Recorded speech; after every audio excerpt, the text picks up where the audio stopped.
What's up, guys? Welcome to the channel. My name is Lewis, and today I'm going to show you guys how to replace your old doorbell with the Ubiquiti G4 Doorbell Pro. So you guys will go from looking like this to this.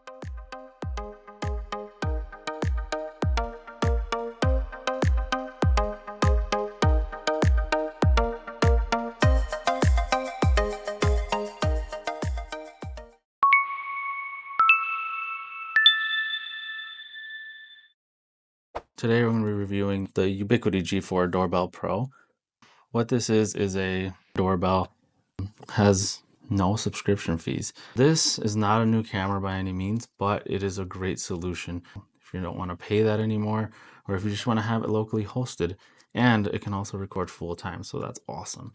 So what we'll do here is I'll take you guys through the unboxing, show you installation, and then show you guys how to adopt it and get it paired with, if you have the appropriate router, which would be any UniFi based router. If you already have one, then that means all you have to do is really just pair it up with, as you guys can see here, I have a UDR in the back, so this will pair nicely with it.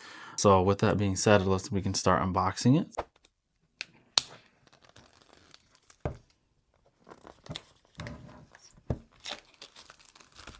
It's always the fun part, getting the plastic off. So throw that up, you know. Oh, that's always satisfying to do. So we'll put this here to the side. And what we have is just a protector. UniFi always packages their products nicely. They have really good packaging, and so it just looks really good in here. So let's take a look at it. You can kind of see it here. Really nice. It's got a pretty nice soft button. It's got the LCM screen here. Some of the features this has is it's got a 2 megapixel 30 frames per second camera here. It's got the IR sensor here. So it's got 20 feet of night vision. It's got the LCM display here, which is really nice. Ubiquiti did just release a software update probably a few months ago, where you can actually change what's displayed here. You can customize it to whatever you want, and we'll kind of go through some of those things after install. It's also got the speaker here. The bottom has a LED flash and motion detection for visibility, and then also the bottom camera is also a 2 megapixel camera for package detection. We have a USB power that I believe you can convert to, and then you also have these are your input powers, positive and negative, and then you even got a reset button here. Let's see, and then what else comes in the box? So we got, looks like it comes with some hardware, and it's got the flat back panel here. And it's also got the angled mount here, if you plan to angle it towards, so I can kind of see if your doorbell's off to the side at all, you can angle it. So this is probably the one that I'll be using for mine, because I would like it more angled, as mine will be off to the right a little bit more. And then, as always, what's really nice is that UniFi always includes these levels, kind of a template, so that you're able to mount it on your own. I don't know if I would trust this level entirely, but it's really nice that they include it, though, for people who don't really have the tools to do that. So then hidden here you have the hardware kit. So this includes the adapters that's going to go into the doorbell. You got some of these converters here, so these will plug into your doorbell. And it's really, you just got your power and your ground, so it should sync up right with, should use your existing wiring. So that's really nice. You don't have to run additional cable to get this installed. Looking back here, you just get some more hardware, mounting screws for this, and then the little ejector tool that you can use for a lot of UniFi's products. All right, so for their unboxing, that'll be it. So let's go get this thing installed. So right now, what we're gonna first do is we're gonna remove the existing doorbell that we have, and then we're gonna run this cable that's in here to this spot right here behind this piece of wood.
So here I did find that the existing doorbell cable was not long enough to reach the new location I was going to put it on, so I just went ahead and added a couple wire nuts with a piece of data cable to get that extended over to the new spot.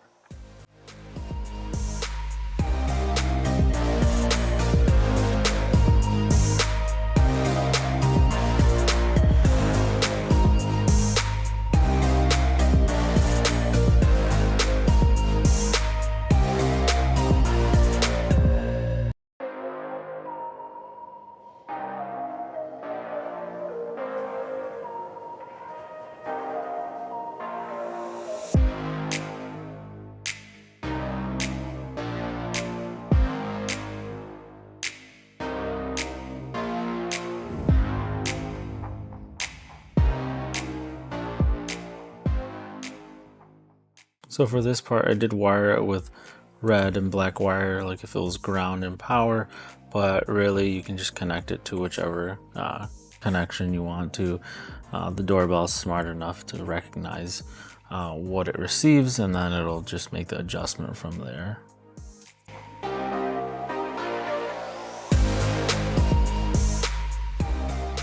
So now that we got this fully installed, you should start to see the ring light start blinking white, signifying that it's ready to be adopted. So what we'll do next is we'll move to the Ubiquiti admin console, and I'll show you guys how to get that adopted and paired to your network. Okay, so here we are at the Ubiquiti admin console. And so what we're gonna do now is, if you do not have any previous cameras set up, what you'll need to do is first download the UniFi Protect app. And so what you can do is navigate to settings from your console, go to control plane, and under control plane you'll see the list of applications that you have here, and you can see here I have network, and I just installed the Protect app. So if you do not have it installed, all you need to do is click on this install button that was here, and it'll take a minute to install, and once it's available it'll populate this icon, and you can click on the Protect icon, and that will take you to the application that will manage this for you. And so that will take you here. And so because I don't have any devices currently, this kind of just gives you like a video of that preview. And so what we'll do is we'll go to UniFi devices here, and as you can see, the doorbell that we have, because it has power and network and it's got the blinking white light, it is ready to be adopted. And so all we need to do is click here and click to adopt. So now that we have that adopted, one thing that's really important as far as settings that we would like to change on this is under UniFi devices, and go to the settings selection. Then you can scroll down and there will be an option that says internal relay chime. So you have to manually tell it what you're using. And so for my instance, it is the mechanical relay chime. And so I'm still using my internal doorbells that came with my house. And so if you're using the Wi-Fi chime, you would be able to use the digital, and you would also need to adopt that as well. Down here under the settings, you can change how the night vision is set up. So you can either do auto or you can do custom, and then you can change what lux triggers this essentially. And so it does a pretty good job at doing it on its own. So I just leave that under auto. So here's a good example of what the nighttime vision looks like. You can kind of see here the package camera is really dark until the light kicks on. But so that kind of shows you that the infrared lighting works pretty good even on its own without any light. And here you can see we got this little guy hanging out here in the middle of the night. So you can see it does pick up motion detections pretty well even at night. And also here under advanced settings, I did change this resolution to high resolution for streaming because I want to make sure that it looks good whenever I pull it up. And finally here you have the restart, and you have the option to remove it, which would essentially unadopt it and remove everything from your console related to the camera. So here we have the front view of my house, and you got the package camera here that you're able to view, and it automatically can tell if you have a package that's placed there, and that way it'll automatically detect when you have a package and it'll notify you. So another thing, while you're on here, you are able to use the two-way audio. That's really nice because you're able to see if someone's at your door, and you're also able to speak with them. And there you would just have to click on this microphone here, and essentially anybody that's outside right now would be able to hear my voice at the door, able to hear me. And then once I turn it off, they won't hear anything. So I'll show you guys what that looks like. All right, guys, so as you can see, the audio quality sounds pretty good from here. You can clearly hear my voice pretty good. So basically, somebody would be able to respond I would be able to respond from my phone to whoever's at the door, and they would be able to hear my voice through here as well. And as I back up, you can kind of hear, it still picks up pretty good audio even from a distance. So even as I keep backing up, you can continue to hear my voice as it kind of fades out. So within this, down here, you'll see on the side panel, we have kind of recent detections. You can either access your detections via this piece, if you just want to quickly pull one up. So as you can see here, I have, I believe the garbage truck, I believe was passing by earlier. He stopped to pick up somebody else's garbage can. Next here, if you do want to view the playback on different events that happened throughout the day, you can kind of see that here. And so what this does is kind of give me like a list timeline view of different detections that were done, and it's ordered by obviously by date and by most recent, and it kind of gives you a little brief icon here, which I think is pretty nice. So it tells you kind of like this one specifically was a vehicle driving by that was picked up there. If you switch here to, it's called Find Anything. And so what this is it shows this little grid here, and you can kind of see, depending on what you're looking for, you can identify and find what you're looking for. So if you're looking for a specific vehicle, see here that it generates a little heat map for us. So it kind of tells us where we get the most vehicle detections, which makes sense that it's here because this is usually where they drive by. But depending on what we're looking for, you can filter it by these options here. So person, vehicle, package, or ring, or you can do all events. And if you're looking for something that happened in this specific area, you can just fill in the grid. And as you can see here, yes, this is mostly vehicles that drive by. If you filter it here somewhere in the middle, you can X this out. And if you filter it right here, then it's going to give us most the people that we see throughout here. That's obviously me. And finally, same thing here. This is specifically for people that I learned to identify, detects people, to able to detect that and see what people have come to the door. And also same thing with vehicles, all the vehicle detection. So different ways you can access the same information, and you can also play those clips every time you click them. It'll just show you a brief clip of the capture that it made. So if you guys did want to see something that you guys wanted to download or save directly to your device, you are able to click on the image and download event. And so what that'll do is automatically download the event here that we have. And this is tied to, I believe, a couple events right by each other. So it's saved both videos to download the files. And so they'll show up here under files that you're able to view and use if you need them for something that happened. And we also have Case Manager here where you're able to create a case depending on what your use is for this. But a lot of the times this would be good for if you're in an office setting or business setting where you have a person of interest, and you're able to search that as well. If you have a person of interest, and you're able to add all the case information to this area. So that's pretty nice.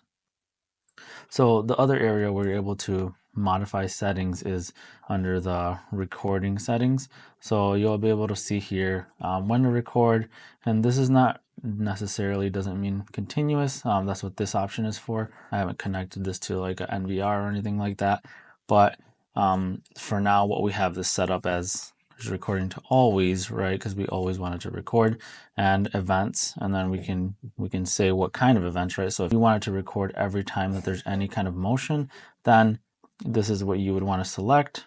But if you want more just things that are, if you know it's a person or if you know it's a vehicle, that's kind of what I have here selected. This is the default. This is record AI events, and it's also got animal if you guys also want to see if there's any animals in the front of your house. So apparently in my case, I figured out that animals just really like hanging out at our doorstep for some reason.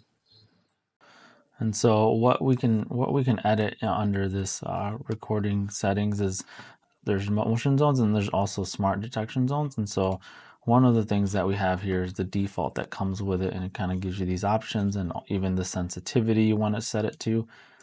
The other thing is one motion zone that I added specifically, which is the walkway here. So, and I kind of cranked up that sensitivity only because I noticed that sometimes I wouldn't get a notification immediately if one of the kids or I ran through this area. So I cranked that up to 85. Seems to work better after adding that zone. So those are the zones, and then you can also do adding a crossing line here. So basically anytime somebody or something passes through this area here, you can basically have it would automatically send you a notification depending on how you have those toggled. So I don't have this set up right now, so I'm just going to remove that, but that's how you would add that. And then there's also privacy blackouts where you can essentially, if you wanted to block out, give some of these neighbors, or if you had something where you didn't want to record, so that option here, you can kind of make this rectangle however you want. So we'll remove that because I do not plan to use that. So if you see here under notification settings, there's a lot of default alarms that are kind of created already. So if you go to manage alarms, you'll see here that it has a list of a bunch of different alarms. And so for our camera specifically, I toggle to only get notifications if somebody rings it, or if it's a person. If there's vehicles, I don't really want notifications every time, but some of these are defaults that were already set to notify. You can also create a special alarm, specific alarm for whatever your need is. There's also the option to add NFC cards if you want to tie it to a smart lock. You are able to. There are some smart locks that out there that are supported that will work with this, and also you can even add a fingerprint reader. So one last thing I wanted to cover is kind of how we talked about before, is how you can change this doorbell message. All you would need to do is click on uploading the photo that you would like, and so I have this Homer backing up away. It's nice because it gives you a little preview here, but essentially anytime that somebody walks up to the door, this is the message that they'll receive. Right now it's uploading the GIF to the doorbell right now. And so you can just click on it and you can say display.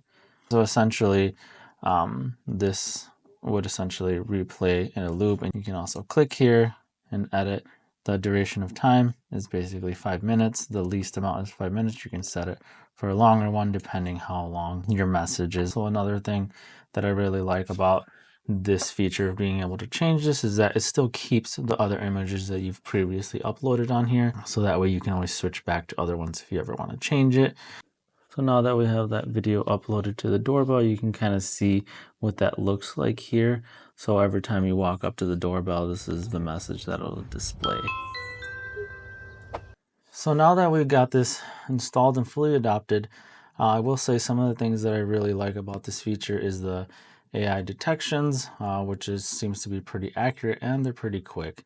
And so you can even turn those on to give you a notification, which I have tied to my Apple Watch. And so I think that's really nice that you can get pretty granular as to what you can customize this to notify you, and also areas of the camera you would like it to notify you about. Also does a really good job at recognizing people, the difference between people, cars, and animals, and categorizing them in the search section. Also, I really like the two-way audio that you can have, two-way conversation between somebody at the door without having to answer it. Sometimes we get salespeople, and that can be kind of annoying for us, where we don't really know who's at the door, but now we can at least tell them to go away. With that being said, that's going to be it for today's video.